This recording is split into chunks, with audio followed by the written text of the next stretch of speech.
by the way that I lived. Although they didn't know Jesus, they thought it was cool that I loved him so much.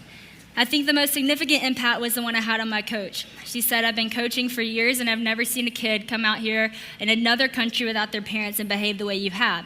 And she asked me if I would represent all of USA basketball division at the closing Olympic ceremony on stage to present an award. So I got to literally stand in front of athletes representing the nations that day because my love for Christ set me apart. And that was really cool. That was a super cool part of my story, and I think I saw then what a relationship with Jesus looks like. On one hand, you're probably going to get mocked, and people are going to make fun of you, and people are going to be rude and not understand. But on another hand, man, that aspect of being set apart opens up so many doors to show the love of Jesus to other people. So that's a good part of my story. Over the years, my relationship with Jesus was tested and got a whole lot harder. The mocking got harder, and so did the influence. The very next year at 14, my family got a TV show, like I said, called Duck Dynasty. And there were a million good things that came from that, but man, for a time, for me personally, I walked through some super hard things.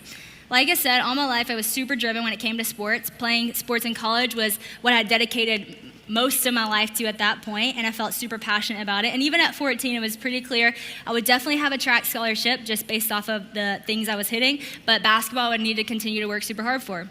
When the show started, life obviously got crazy. We filmed so much that I ended up missing more than half the year of school. We traveled so much that I missed so many practices, so many games, and not to mention I got into a long-distance relationship that took so much of my emotional energy and it was not very healthy. So in just 1 year of my life, so many things changed, and I felt like I was gaining so much, but I was also losing all the things that really mattered to me. I lost pretty much every single one of my friends that I had since pre-K. Once again, this is gonna sound funny, but it definitely hit as hard as it was intended to whenever my friends kicked me out of the lunch table. And I know that seems really shallow, but those are just the things in high school, if you've ever experienced that it hurts. So they kicked me out of the lunch table, and then a Snapchat that was intended for another friend was accidentally sent to me about how much of an embarrassment I was to them. So in 1 year, I gained a lot of followers, but lost all of my friends. I lost all of my direction in life. I hurt my shoulder in track and wasn't performing as well in basketball due to how much I missed. And I lost a lot of who I was because of the relationship I was in.